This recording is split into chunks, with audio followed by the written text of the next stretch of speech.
जय मसीह की सभी को। प्रभु यीशु मसीह में आप सबको मेरा नमस्कार। मैं आशा करता हूं कि आप सब लोग प्रभु में आनंदित और मगन होंगे।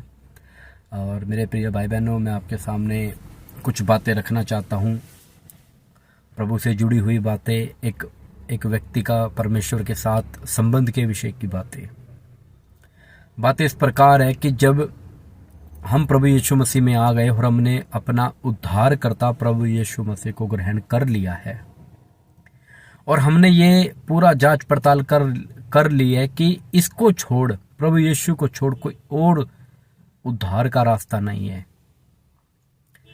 और हमने निश्चय कर लिया है कि अब मुझे आगे ही आगे बढ़ना और प्रभु यीशु मसीह के ही पीछे चलना, प्राण देने तक मुझे वफादार रहना है। अब हमने हल पर हाथ रख दिया है, पीछे मुड़ने की बात नहीं है। प्रभु यीशु ने भी कहा कि जो कोई हल पर हाथ रखकर पीछे मुड़कर देखता है वह मेरे चेला होने के योग्य नहीं, मेरे राज्य के योग्य नहीं। तो सिर्फ हम इतने ही महदूद ना रहे, इतने ही लिमिट में ना रहे कि प्रार्थना, वचन, चर्च जाना, संगति करना, ये सब बहुत जरूरी है, लेकिन सिर्फ जो चर्च में सिखाया जा रहा है, अगर अच्छी तरीके से स्टडी कराई जा रही है, बाइबल की स्टडी कराई जा रही है, तो बहुत आप आशीषित है कि ऐसे चर्च में आप जा रहे हो। अगर सुसमाचार सुनाने के लिए प्रेरित किया जा रहा है और वहाँ के जो पासवान है, वहाँ के पास्टर है, आपको नमूना देते हैं और नई नई आत्माओं को जीतने के लिए आप लोगों को प्रेरित करते हैं और खुद निकलते हैं, तो ऐसे चर्च में आप जा रहे हो तो बहुत ब्लेस हो आप, क्योंकि ऐसे चर्च बहुत कम लोगों को मिलते हैं जो कि सही वचन सिखाते हैं और लोगों की आत्माओं के लिए मेहनत करते हैं। और उस चर्च में जो वहाँ का खादिम है, वहाँ का पासवान है, जो एक रियल पासवान होगा, वो चर्च में, अपने चर्च में बहुत कम मिलेगा, हमेशा फील्ड में निकला रहेगा।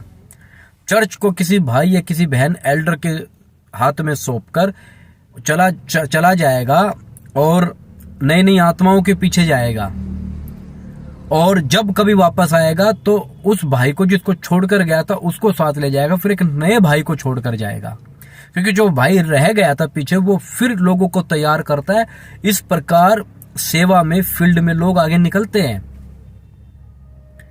तो अगर आप इस प्रकार के चर्च में आप जा रहे हो तो बहुत धन्यवाद करो प्रभु का, प्रभु के नाम की महिमा हो कि आप इतने अच्छे चर्च में जा रहे हो। ऐसे पासवान आपको मिले जो आपको सही रीति से वचन सिखाते हैं।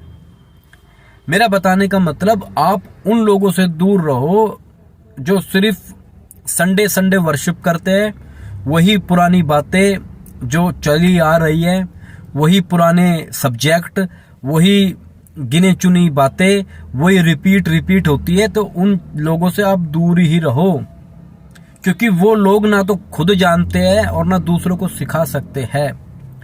बाइबल के अंदर सिर्फ सिलेक्टेड वचन बताने वाले पास्टरों से दूर रहो। उन पास्टरों से हकीकत में दूर रहो जो सिर्फ सिलेक्टेड वचन बताते हैं, जो कभी ओबद्या में से नहीं बताते, कभी सोलोमन ऑफ श्रेष्ठ गीत में से नहीं बताते, विलाप गीत में से नहीं बताते, होशे, योल, आमोस, ओबादे, योना, मीका, नहूम, इनके बारे में कभी डिटेल ही नहीं बताते। ये कौन थे, ओबद्या कौन था, योना कौन था, मीका कौन था, नहूम कौन था, ये सब कौन थे, इनके बारे में कुछ नहीं बताते। यहेजकेल क्या था, यहेजकेल का पीछे का बैकग्राउंड क्या है, यहेजकेल किस समय में था, इन सब बातों को बताते ही नहीं है। राजाओं की पुस्तक को कभी पढ़ाते ही नहीं है। तो इस प्रकार के जो लोग हैं जो इन बातों को नहीं बताते, नहीं सिखाते, कारण यह है कि उनको खुद भी नहीं आता। तो वो उनसे आप उम्मीद मत करो कि वो आपको इस प्रकार के टॉपिक सिखाएंगे, इस प्रकार की जो हिस्ट्री जो बीत गई है बाइबल की उनको बताएंगे। वो सिर्फ आपको कुछ गिनी चुनी ही बातें बताते रहते हैं। वो आपको बताएंगे परमेश्वर प्रेम है, परमेश्वर पाप क्षमा करता है, वो आशीष देता है, वो ये करता है, परमेश्वर वो करता है, बस इतनी ही बातें बताएंगे, थोड़ी बहुत डिटेल बताएंगे, उससे ज्यादा वो कुछ नहीं बता पाते। और ऐसे लोगों से जब आप सवाल पूछते हो जाकर, तो ऐसे लोग ये बोलते हैं कि हमसे सवाल मत पूछो, हमें सिखाने की कोशिश मत करो। जब एक विश्वासी बढ़ना चाहता है, सवाल वही, जब हमने हल पर हाथ रख दिया तो हमने आगे ही आगे बढ़ना है, तो पीछे क्यों मुड़ना है हमने? हम आगे बढ़ेंगे, हम मालूमात करेंगे बाइबल के विषय में, हम मालूमात करेंगे प्रभु यीशु मसीह के विषय में, हम मालूमात करेंगे परमेश्वर तत्व में, थियोलॉजी के अंदर हम आगे बढ़ेंगे, हम परमेश्वर तत्व में आगे बढ़ेंगे, हम प्रभु यीशु मसीह के परमेश्वर तत्व में आगे बढ़ेंगे। हम ये जानेंगे कि बाइबल कैसे आई, हमारे पास कैसे पहुंची बाइबल, बाइबल कितनी भाषाओं में लिखी गई, बाइबल का ट्रांसलेट किसने किया, बाइबल पहले ओल्ड टेस्टामेंट कैसे लिखा, 5 किताबें किसने लिखी, और राजाओं की पुस्तक किसने लिखी, अयूब को किसने लिखा। इन सब बातों के विषय में हमें आगे बढ़ना है। और जब हम आगे बढ़ेंगे तो हमें मालूम चलेगा कि नया नियम लिखने वाले कौन है, नए नियम को कितनी भाषाओं में लिखा। नए नियम के बाद जब कलीसिया प्रभु यीशु मसीह के बाद इस पृथ्वी पर थी, उसके बाद जब एडी 70 के अंदर यरूशलेम को जला दिया गया, यहूदी सब चले भाग गए, उसके बाद का क्रिश्चियनिटी का इतिहास क्या है, हमने ये समझना और ये सीखना। एक विश्वासों को ये बातें सीखनी है। यदि खबरदार अगर आपको कोई व्यक्ति ये बोलता है ये सब ज्ञान की बातें है, ये फालतू ज्ञान है, उस व्यक्ति को बोलो कि आपको नहीं पता, ये हमारी बुनियाद है, हमारी नींव है। हम जानना चाहते हैं पहली शताब्दी में कलीसियाओं ने किस प्रकार कष्ट सहा, किस प्रकार शिक्षा को माना। जो ये कहते आज जो 66 किताब लेकर ये कहते हैं कि सब ज्ञान की बातें हैं, उनको ये समझाओ जो आपके पास 66 किताब है ये उन्हीं लोगों की देन है, उन्हीं लोगों ने आपके हाथ में 66 किताबें पहुंचाई है। जो ये बात बोलते हैं उन लोगों को बिल्कुल पकड़ लो, उनसे पूछो कि आप पास्टर हो तो हमें बताओ ये बातें, नहीं तो आप पास्टर कैसे बन गए। पास्टर का मतलब पूछो उनसे, पास्टर का मतलब क्या होता है। आप हमारी चरवाही कर रहे हो, हमें ठीक से करेक्शन कर रहे हो, जब आपको ही नहीं मालूम इन बातों का तो आप हमें क्या सिखाओगे। ये सब बातें नई नई बातें जो इधर ऊपर की बातें तो हर कोई जानता है। ये तो नॉर्मल एक हिस्ट्री का टीचर भी जानता है, जो एसएससी की पढ़ाई कराता है, आईएएस की तैयारी कराता है, वो भी प्रभु यीशु मसीह के अंदर बहुत सी बातें जानते हैं। एक पास्टर का काम है एक मसीही व्यक्ति को अच्छे तरीके से बाइबल की हिस्ट्री को समझाना, ताकि कोई भी विरोध ना कर सके। जैसे पौलुस कहता है तीमुथियुस को कि तेरे प्रचार में सफाई हो, कोई भी तेरे प्रचार का विरोध ना कर सके, तेरे प्रचार के विरोध में कोई बातें ना कह सके, तेरे प्रचार में गंभीरता हो। तो ये सब बातें हमने सीखनी है। हमने हल पर हाथ रख दिया, अब आगे बढ़ना है। डरना नहीं मेरे प्रिय भाई बहनों, कभी नहीं डरना। जितना वचन की गहराई में जाओगे, जितना बैकग्राउंड में जाओगे, आप बाइबल की नींव को उतना ही मजबूत करोगे। हमें डर क्यों लगता है बाइबल के पीछे जाने में? जो पास्टर डरते हैं ना, जो बाइबल के पीछे जाते नहीं है कि किताबों को किसने लिखा, ये बातें कैसे आई, वो डरते हैं। उनका मन में हमेशा डर लगा रहता है कहीं नीचे हम नींव में खोदते जाएंगे तो मालूम चले सब कुछ मिट्टी है, कुछ बुनियाद ही नहीं है। भाई डरते क्यों हो? अगर आप सच्चाई के पीछे चले हो, परमेश्वर कहता है मैं कभी ना बदलने वाला परमेश्वर, अगर उसके पीछे चल रहे हो तो डर क्यों रहो? जितना हो सके खोदो, आपको कोई धोखा नहीं मिलेगा, आपको बहुत अच्छी बातें मिलेगी, बहुत अच्छे मोती मिलेंगे। प्रभु यीशु मसीह जब इस पृथ्वी के ऊपर थे तो कौन सी किताब से प्रचार करते थे? जब आप लूका पढ़ोगे, यूहन्ना पढ़ोगे तो वहां लिखा प्रभु यीशु मसीह प्रतिदिन मंदिर में रहकर उपदेश दिया करता था। कहां से उपदेश देते थे? वो किताबें थी। जैसा का पढ़ा, प्रभु यीशु मसीह ने यशायाह की किताब को निकाला। सोचो, प्रभु यीशु मसीह के पास यशायाह की किताब थी और दीगर किताबें थी, बहुत सी किताबें थी जो प्रभु यीशु मसीह पढ़कर लोगों को समझाते थे। वहां पर आप जब पढ़ोगे तो आपको मालूम चलेगा। एक जगह लूका के अंदर लिखा हुआ है, शायद 19 या 20 अध्याय के अंदर 21 में, कि फरीसी और शास्त्री आकर पूछते, सदूकी भी पूछते आकर कि एक भाई की पत्नी थी, वो बिना संतान के मर गया, फिर उसके 7 भाई थे, ऐसे वो बिना संतान के सब मर गए, और अब तू ये बता कि वो जी उठने के बाद किसकी पत्नी होगी। तो उसी के कॉन्टेक्स्ट में के अंदर एक बात लिखी हुई है कि प्रभु यीशु मसीह पूछता है कि उनसे भी प्रभु यीशु मसीह एक सवाल पूछता है, कहता है कि भाई तुम कहते हो कि मसीह दाऊद की संतान है, तो फिर ये क्या लिखा है? पढ़ना ऐसे लिखा है, ये क्या लिखा है बाइबल में? प्रभु हाथ में किताब को लेकर बता रहा है ऐसे करके। किताब कहने का मतलब वो किताब होगी वहां पर, या चरम पत्र होगा, कुछ होगा। प्रभु कह रहा है फिर इसका मतलब ये क्या लिखा है कि दाऊद कहता है कि हे, वो दाऊद ही खुद बोलता है कि हे प्रभु तेरा सिंहासन युगानुयुग बना रहेगा। होल्ड करता हूं मैं भी। तो जैसा कि मैं बता रहा था कि प्रभु यीशु मसीह ने भी उनसे पलटकर सवाल किया। प्रभु यीशु मसीह क्यों सवाल करने पाए? क्योंकि प्रभु यीशु मसीह पूरे यहूदी होने के नाते, उनका जब 12 साल के वो थे तो मंदिर में भी उन्होंने उपदेश देते, उनसे वार्तालाप करते हुए, उनसे सवाल जवाब पूछते हुए, ये बातें हमें बाइबल में नजर आती है कि प्रभु यीशु मसीह 12 साल की उम्र में भी उनसे सवाल पूछ रहे थे। तो एक जीवित व्यक्ति, एक सच्चा व्यक्ति सवाल पूछता है जैसे प्रभु यीशु मसीह ने पूछा। और जैसा कि मैं बता रहा हूं कि हमें इन सब बातों के अंदर आगे बढ़ना है। हल के ऊपर जब हमने हाथ रख दिया, अब चाहे हल के आगे पत्थर आए, कोई रोड़ा आए, चाहे कुछ आए, अब उसको उखाड़ कर फेंक देना है। इतना बल हल के ऊपर लगाकर चलना है। चाहे कोई संस्था आए, कोई पास्टर आए, अगर गलत सिखा रहे, गलत संस्था बताती है, तो उसको उस हल से उखेड़ कर हमें आगे बढ़ना है। हम प्रभु यीशु मसीह के पीछे चलने के लिए बुलाए गए, किसी संस्था के पीछे नहीं, किसी पास्टर के पीछे नहीं।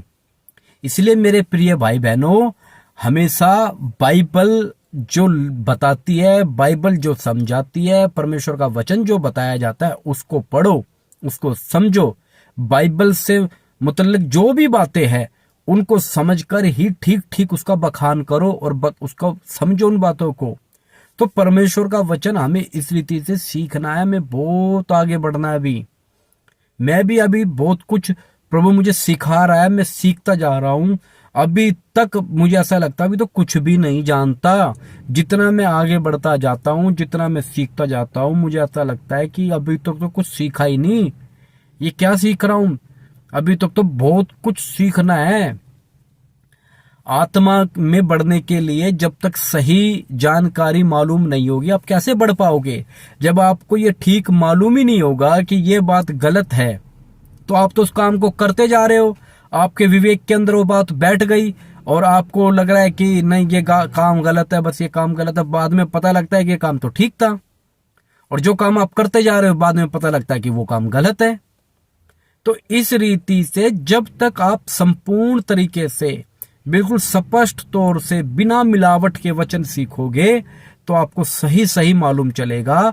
और तब जाकर हमारा बाइबल के अनुसार, जो बाइबल की मांग है, बाइबल के अनुसार हमारा विवेक तैयार होगा। क्योंकि विवेक भी हमारा दूषित हो जाता है, निर्बल हो जाता है, कमजोर हो जाता है। विवेक भी हमारी ज्ञान के अनुसार ही बढ़ता जाता है।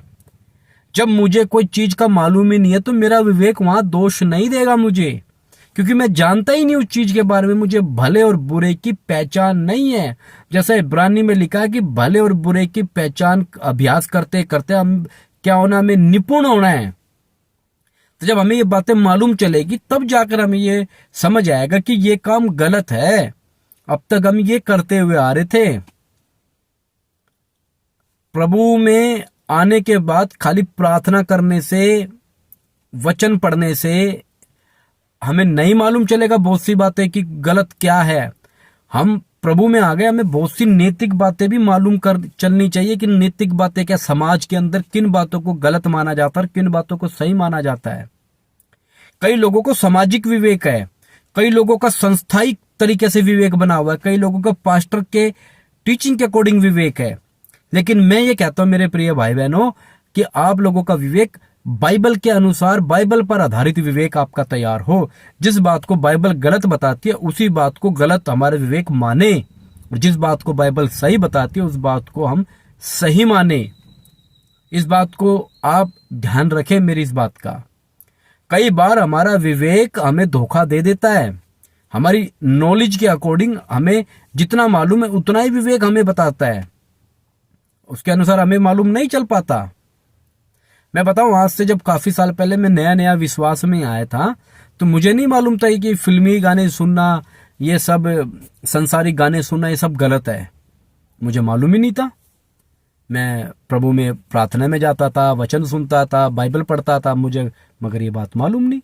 मैं सब काम करने के साथ साथ मैं फिल्मी गाने सुनता था, बहुत अच्छे गाने सुनता था। मेरे को बहुत गाने मुंह जबानी याद थे और मैं गाता था। मेरी जो संगति थी ऐसे दो लोगों के साथ थी, वो ऑर्केस्ट्रा वगैरह बजाते थे, उन लोगों के साथ में बैठता था, मैं गाने गाता था, वो बजाते थे। लेकिन एक दिन तो उनके साथ में गाने वाने सब गाता था और ऑर्केस्ट्रा वाले मेरे दोस्त थे।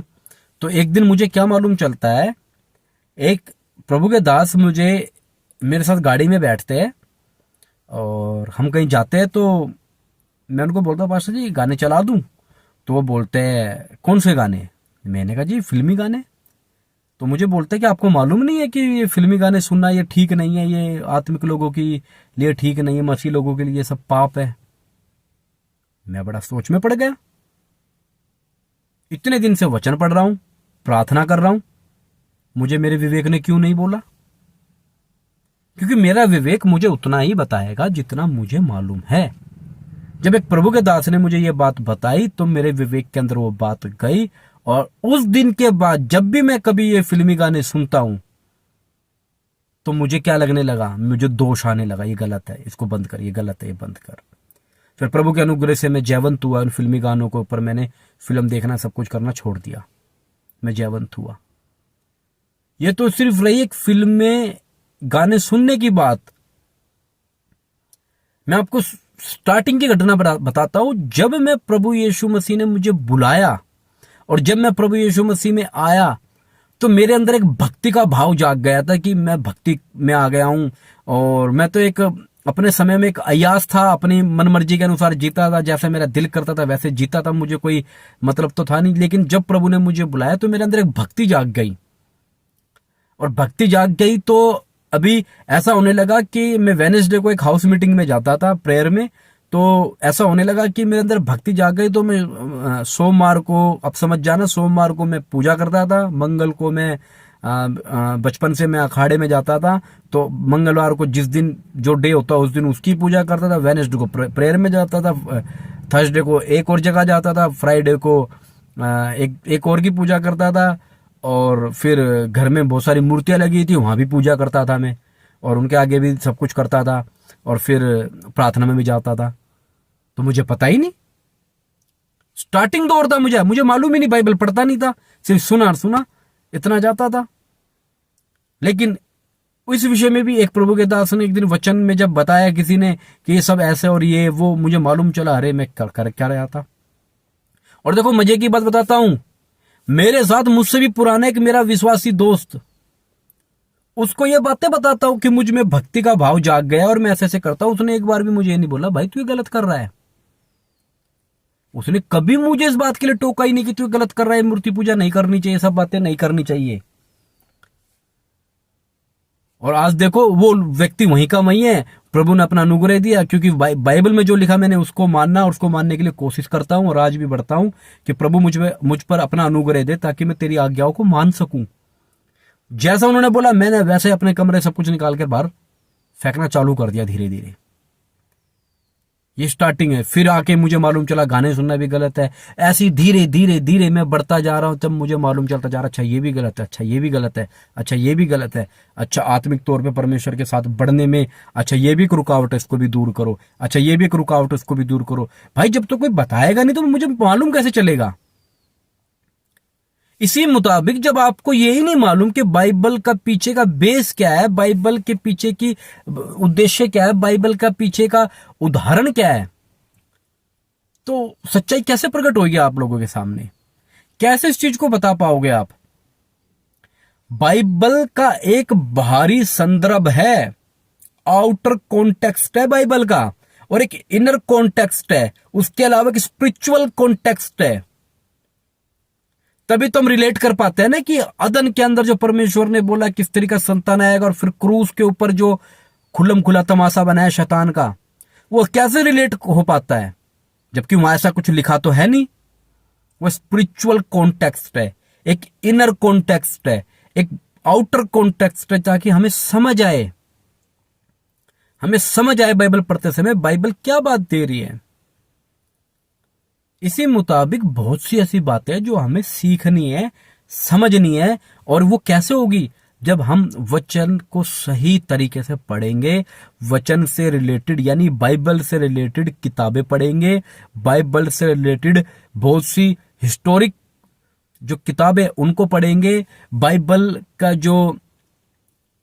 जो बाइंड की गई बाइबल को इकट्ठा किया वो पढ़ेंगे, काउंसिल ऑफ नकाया की बातें समझेंगे कि कैसे क्या हुआ, फर्स्ट शताब्दी के जो लोग थे उनकी बातों को समझेंगे।